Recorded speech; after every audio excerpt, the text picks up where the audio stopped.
doing this for 2,100, oh, what, 2,000, oh my gosh, let's look. What was yesterday?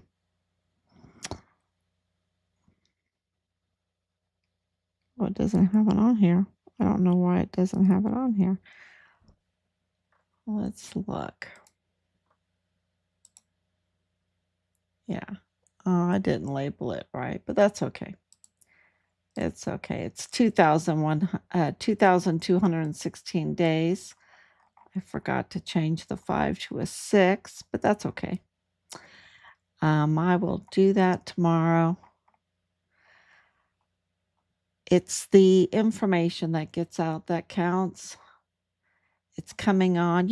When you've done this for 2,216 days, and many of those days I did 2 a day, many of them.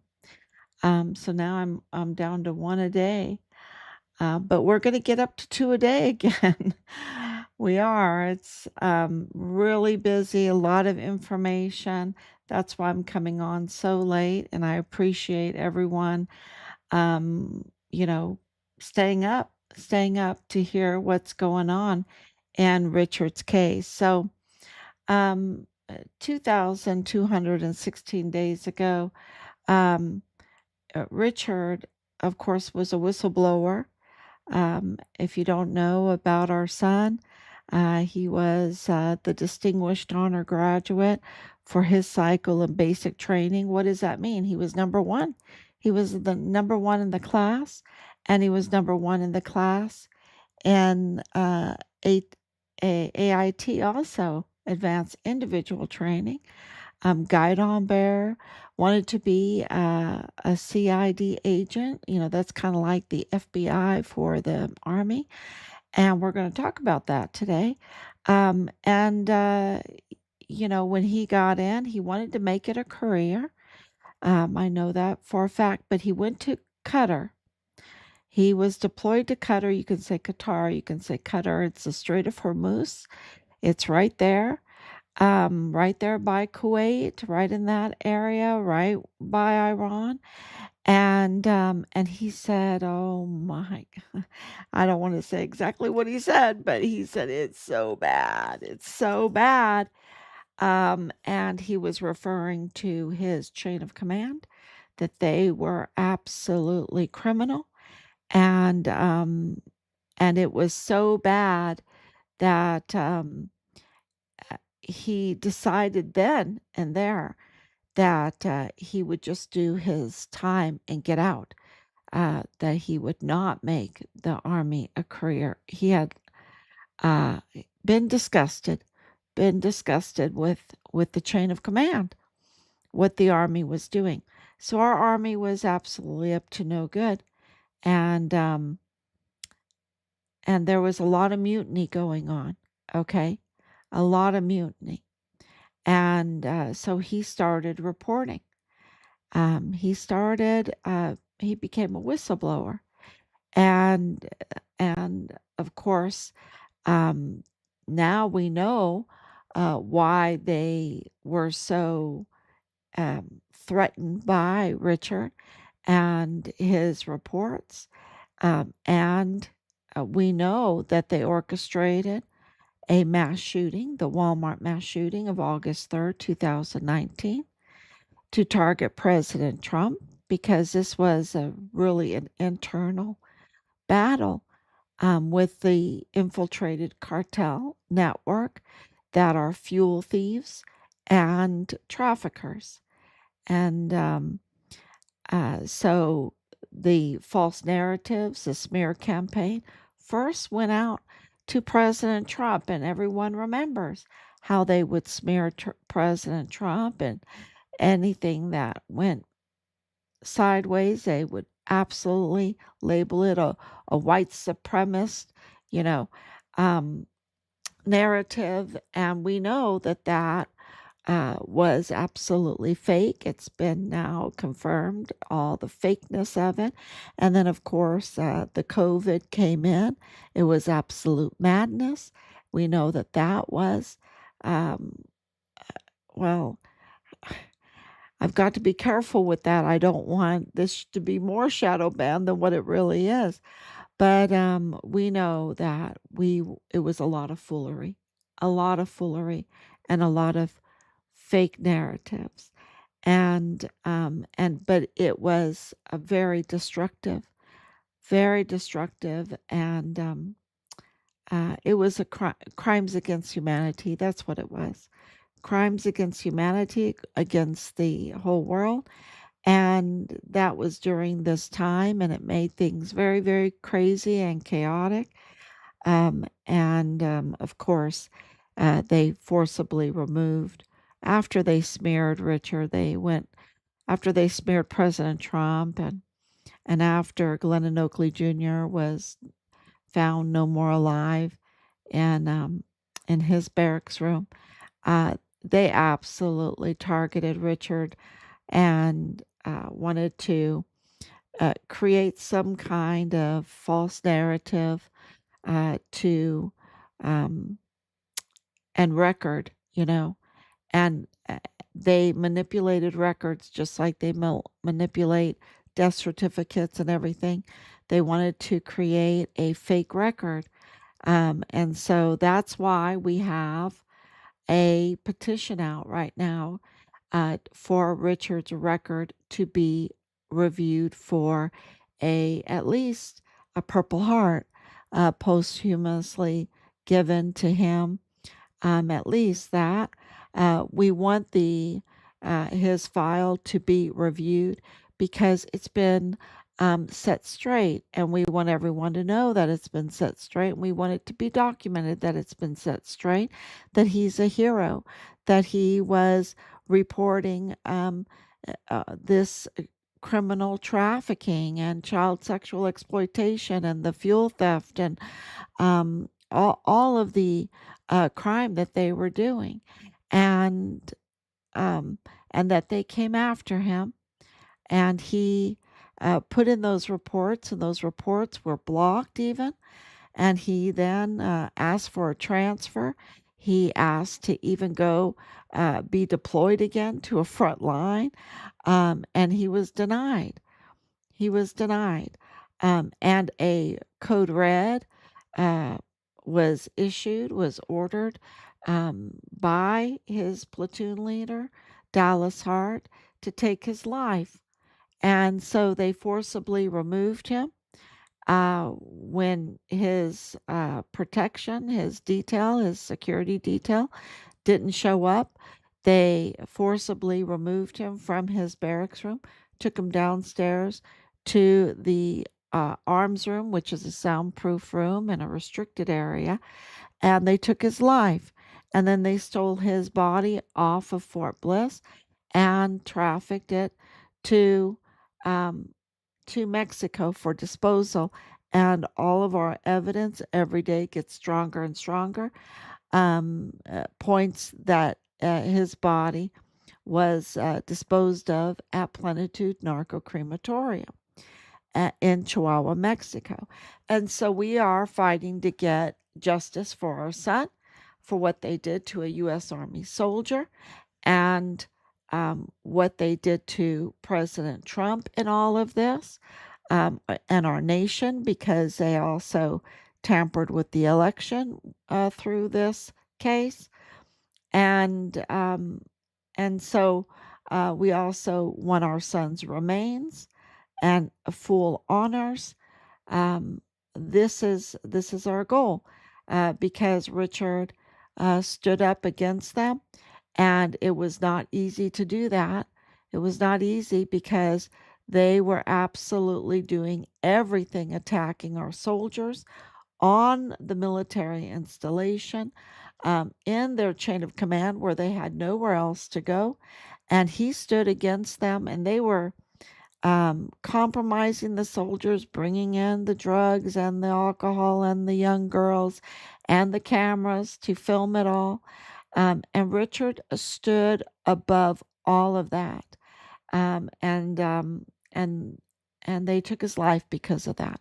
And so, for doing his duty, and he has the in the line of duty designation from the Board of Inquiry of the United States Army, the Department of War. Uh, he absolutely deserves his file to be reviewed, and for what he withstood. Um, it was a battleground, and he deserves an award, a very big award in my book. But of course, I'm biased. I admit I'm biased. I think my son is a major badass, right? A hero forever and ever, um, and also a saint in heaven. So I just yeah, would like that to be reviewed. Uh, so if you can sign the petition, my phone went out, so that diverted my attention. But if you could sign the petition to have his file removed, we would really appreciate that. So you could go to change.org and just put in Richard Halliday. It pops right up. Um, and of course, I have it on our website. So thank you so much for all of that. And share it, sign it, share it. That is will be amazing. So today is another amazing busy day, and our information that we got days ago, has been really, it was corroborated, but today it was made official that they are offering the El Chapo fentanyl governor, the governor of death, Maru Campos, um, to run. The PAN party wants her to run for uh,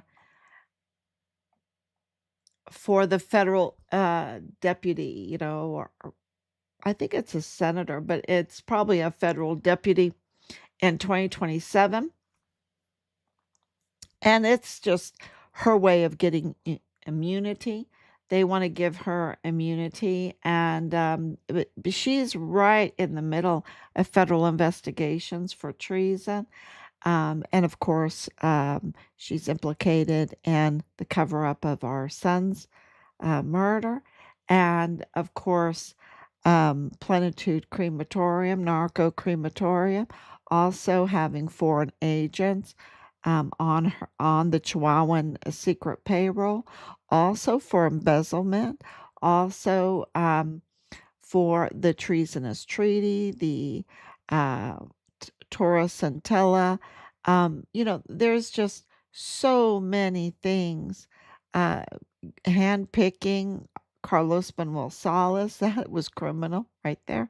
Cesar Paneche, her attorney general, being engaged in fuel theft, right, with Alejandra de la Vega Foster's recommendation of him, right, and Grupo Carvel, his company, and he's now hiding out in Texas.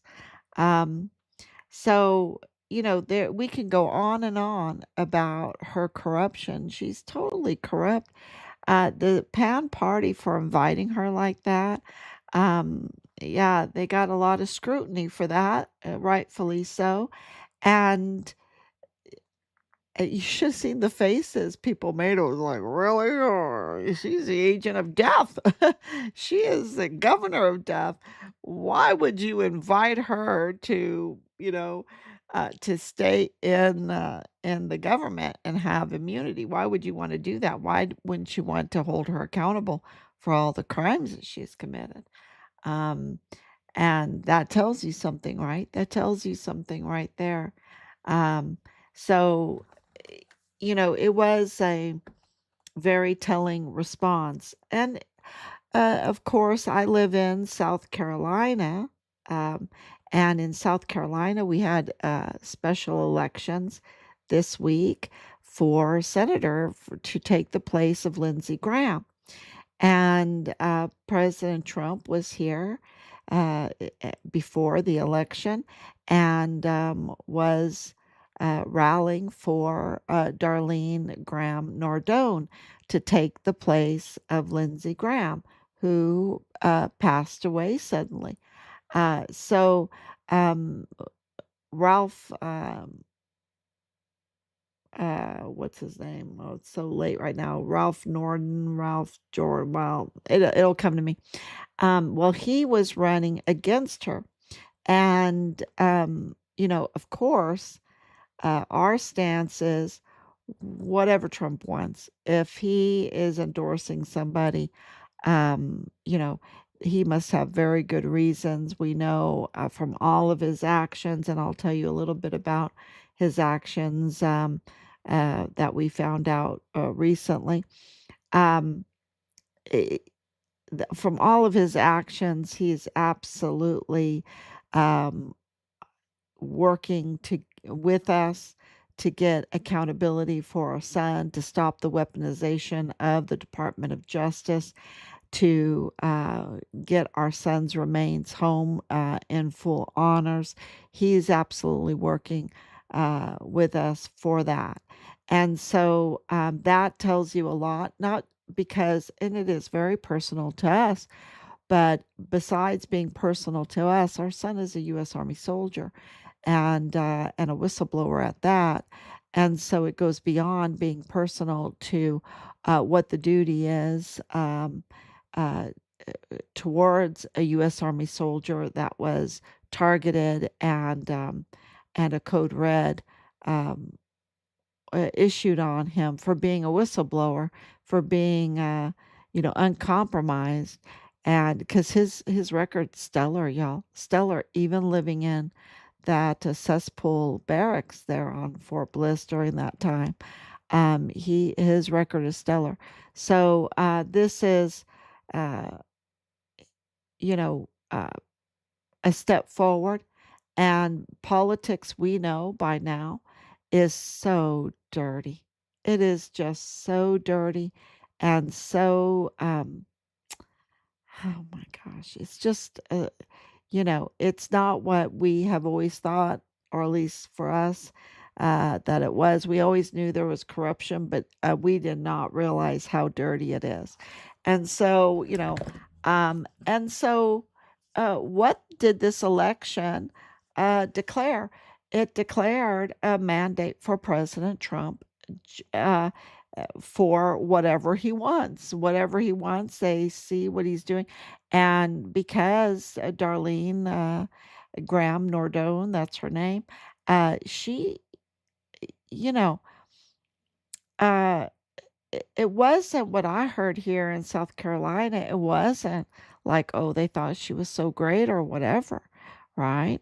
Matter of fact, I think it was the opposite. I think they were thinking, well, oh, she's just all of a sudden coming in and getting to be senator, but the Ralph Norman, I think his name is, um, but he voted against the big beautiful bill, right? He voted against President Trump. He was with Nikki Haley, who was absolutely not not for the people. No, not for the people at all. And so this vote where Darlene won by 6 points. So now she is Senator Graham, or maybe she'll call herself Senator Norden. She won. And of course, President Trump um, wanted her to win. He had endorsed her. And the people of South Carolina said, whatever President Trump wants, we are going to help him. We're going to give him that. He must have his reasons, and they voted overwhelmingly for Darlene, and I think that was well, like I said, that was a mandate, and so he has an absolute mandate and of support in South Carolina. That's what that shows you right there. And so for the midterms, I don't think you have to worry about South Carolina. He has a mandate now, and that mandate is we will support President Trump. We will support him. Um, and that is I think some breaking news, right? Some breaking news there because that's really important. And I think many states are like that. Um, I hope Texas is going to be like that. I hope it is because these are some races when it comes to Greg Abbott, who, oh man, he signed that treasonous treaty with Maru Campos, right? But like I said, politics is not what we think it is. It is a narrative game and it is dirty. It is so dirty. So we'll see what happens in Texas and with uh, uh, with Paxton, right? With Paxton. Um, So that is the kind of the politics news. The other news is that it's not over for Maru Campos, even if she's thinking about running. You have the Morena party saying, well, then she needs to step down, right? Which would be really great, but I don't think she's going to do that. We'll see what happens. We'll see what happens. And then, of course, the attorney general has come out and said, Mexico's attorney general, the big, not Chihuahua's, Mexico's, and has reopened a case, a very important case um, that involves major fraud. And, um, and of course, anywhere where fraud is in Mexico, you have to be suspicious that Mauro Campos's hand was in it because she's pretty dirty, and it has to do with the next energy. And I thought that this it just shows you that they have buried some major investigations of criminal activity, and now they are starting to dust those off and bring them back up. So that is a old case that they're reopening, and that's really good news. That's very good news.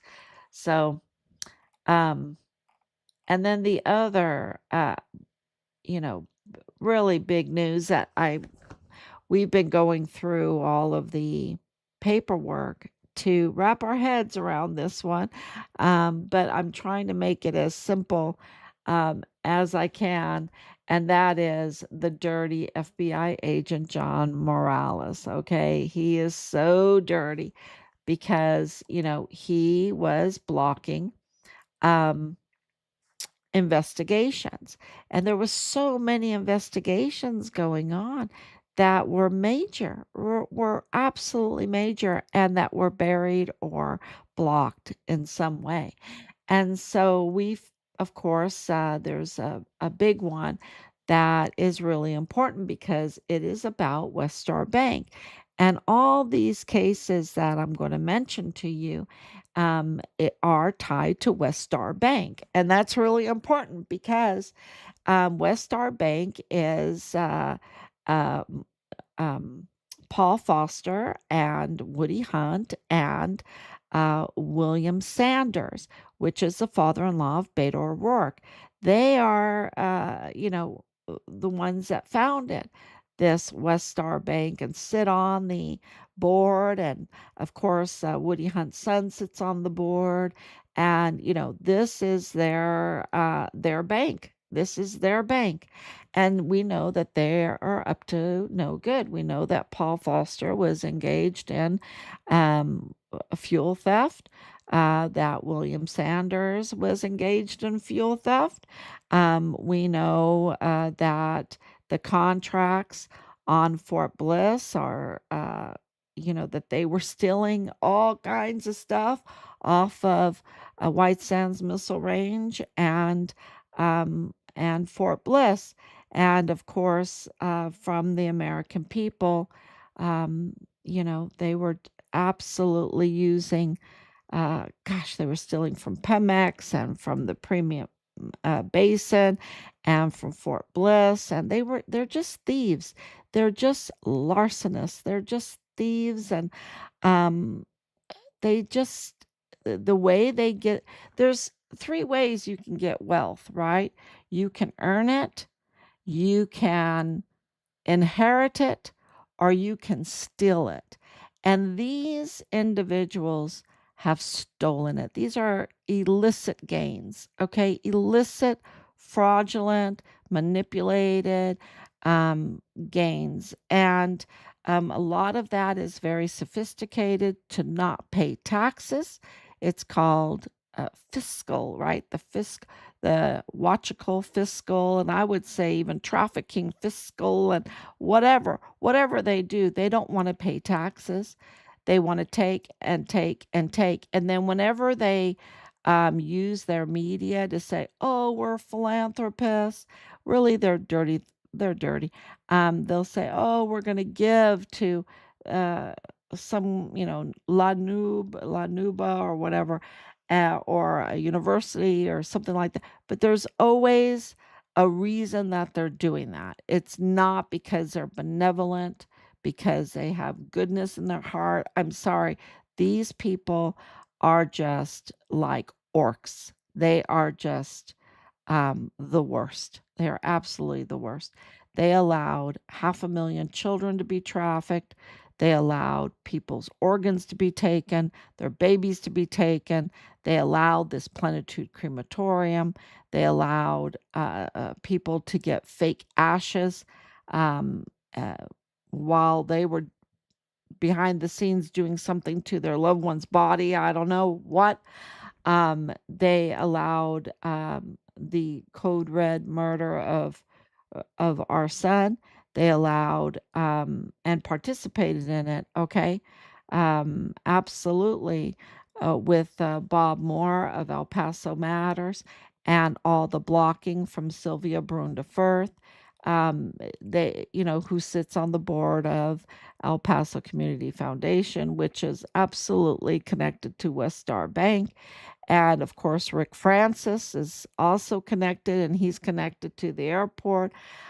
So, we've done our homework. We have the receipts.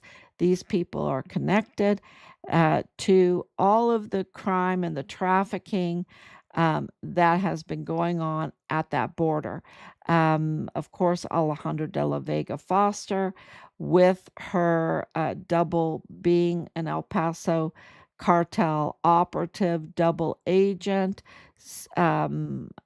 sitting on being appointed both in Chihuahua simultaneously with being appointed to the Texas government. So, sitting on both sides of the border in the government, in security positions, law enforcement positions, having access to young women, especially young women tied to the military.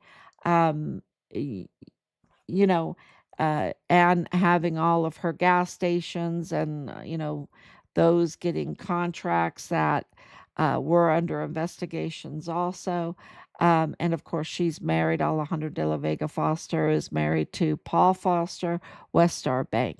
So, the, it's very clear these people are all connected with WESTSTAR Bank and all of the crime, and including the murder of Julio Cordero, the FBI agent that was the lead agent in Poison Ponds. Um, that's really, really important. Because it's tied to our son's case.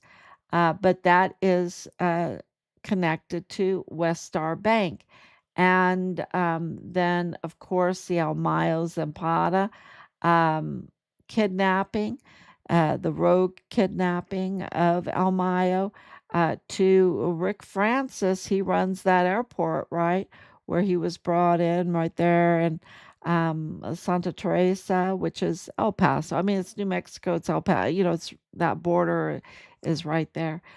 You have New Mexico, Texas, and Mexico right there.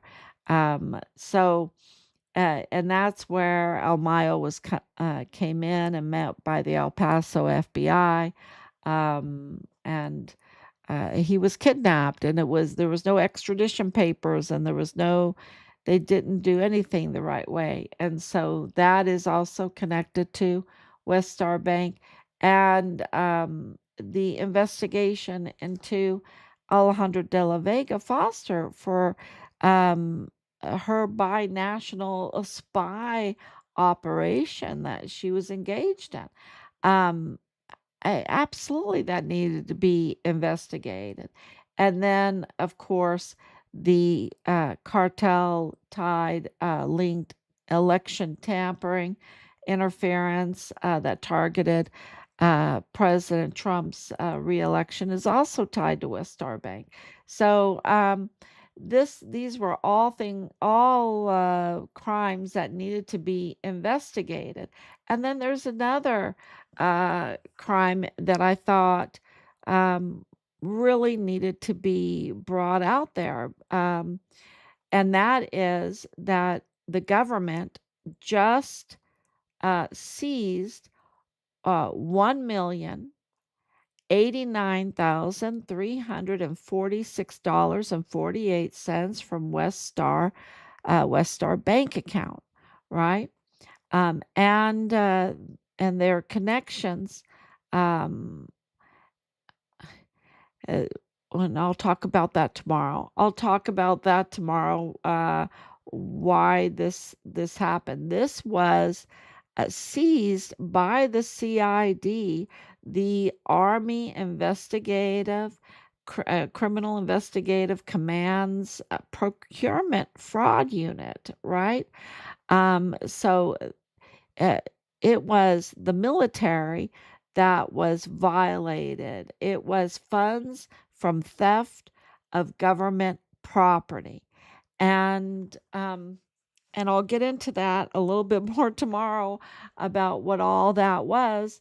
You can look it up too, but it's couple other banks were involved, so it amounted to $1.2 million in theft material in a one go. Okay.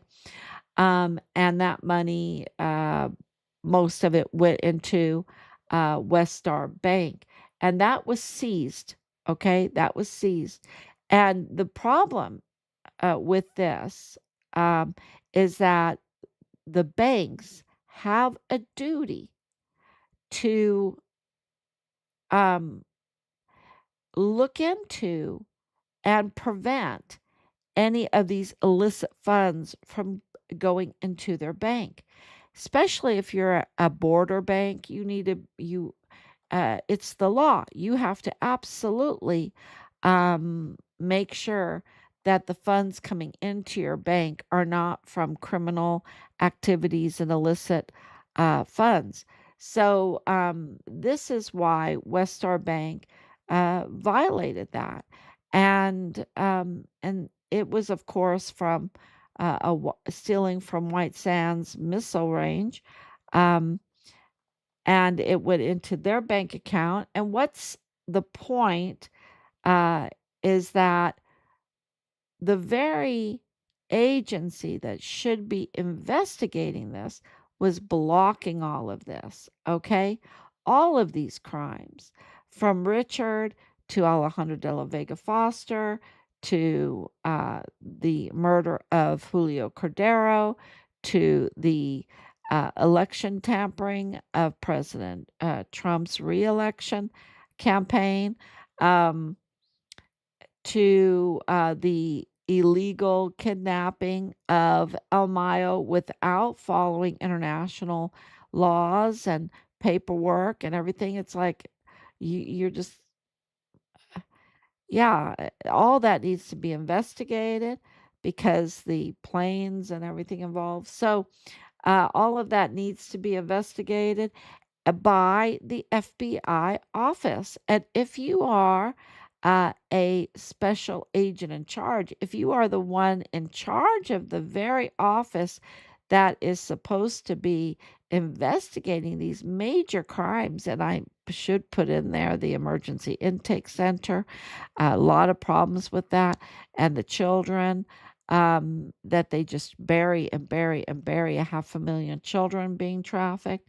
And of course, the Mayela Crucius connection. I didn't even put that up there.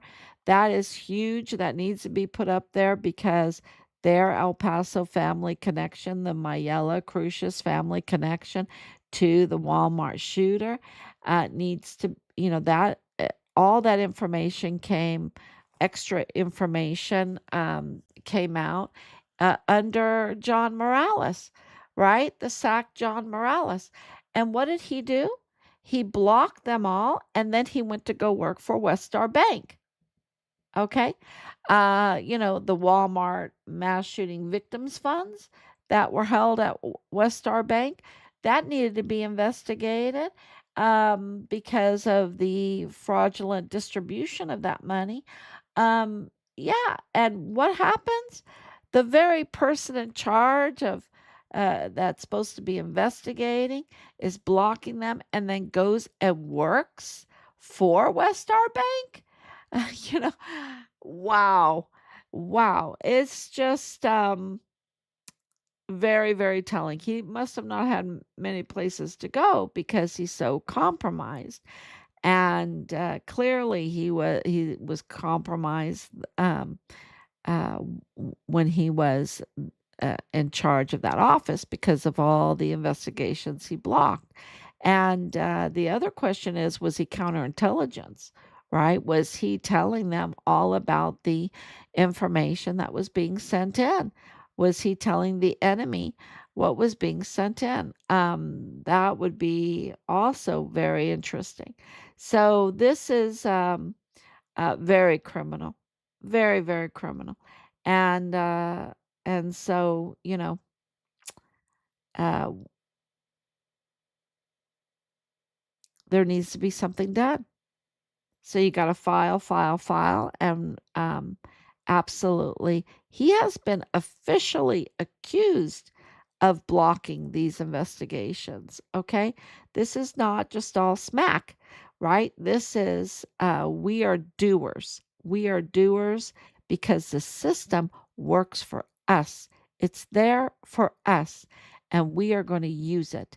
And I think that these criminals have worked very hard spending their money to brainwash us, hypnotize us to think that we just cower and let people commit crimes against us and steal our national resources and use us to extort and exploit.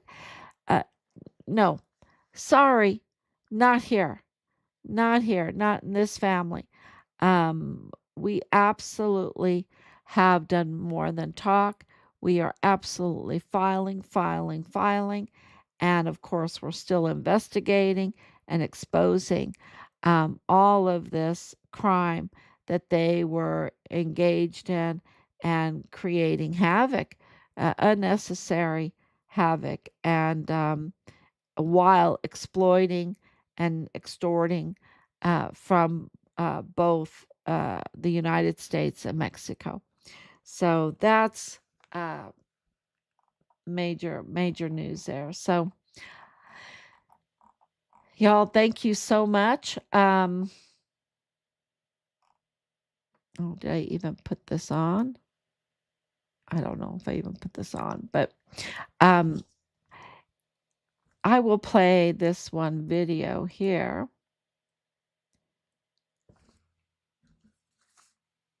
before I go. And it's just to remember the deception, the way they operate. Let me turn this on now.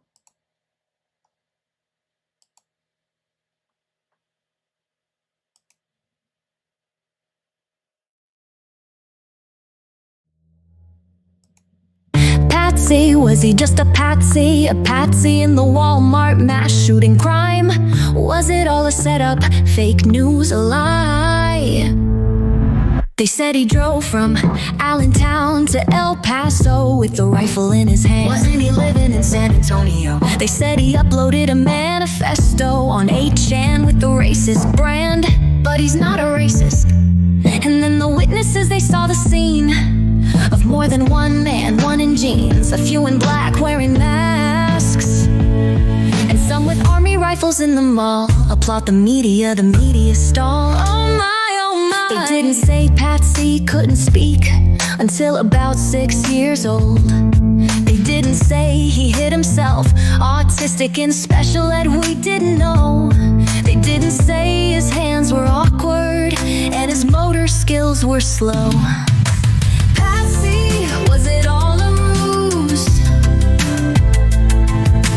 Patsy, did they paint the news? With your name in blood and the story spun, were you the fall guy when the deed was done? Patsy, were you just a pawn? Was the truth withdrawn? Zero income, that can't be, doesn't add up. He bought an AK-47 online with no money in his cup. They didn't ask why he had zero income, zero needs for a wealthy boy. Like a child he signed Patsy on the line for millions on the taxpayer's dime. Lawyers went cha-ching, millions and millions for an evil scheme. Patsy, was it all a ruse? Patsy, did they paint the news? With your name in blood and the story spun, were you the fall guy when the deed was done? Patsy, were you just a pawn? Was the truth withdrawn? They didn't show the footage clear of what the camera saw. They didn't mention his El Paso family, how his brother married a Mayella. You know his judge's manager's daughter. Yo, what the hell is that all about? Who taught him how to aim and fire? Who guided his unsteady hand? A Patsy who struggled just to speak, now part of a deadly plan. Was this a dirty political screed, a way to attack Trump's accelerating speed? In a world of cartel, terroristic organizations, was it on that day a diversion to keep accountability away? Did they need a Patsy for their plan? Patsy, Patsy, Patsy, he surrendered not once but twice. His timing wasn't precise. Police didn't even bag his hands. Patsy, was it all a ruse? Patsy, Patsy, tell me, was it all for the news? They didn't even read his nice rights. Justice for Richard Halliday.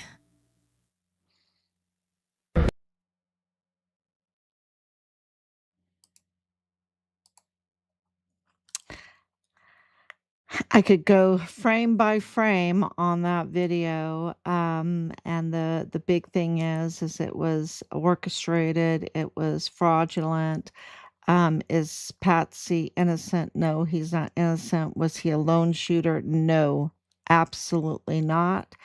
And this was a orchestrated event by many people, including those on Fort Bliss.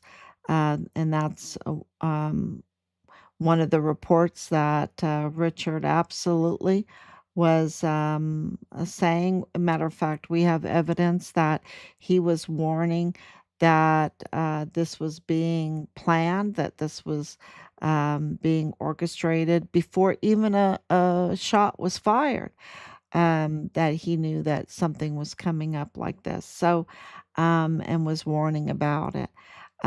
So this is really very intertwined with our son's case.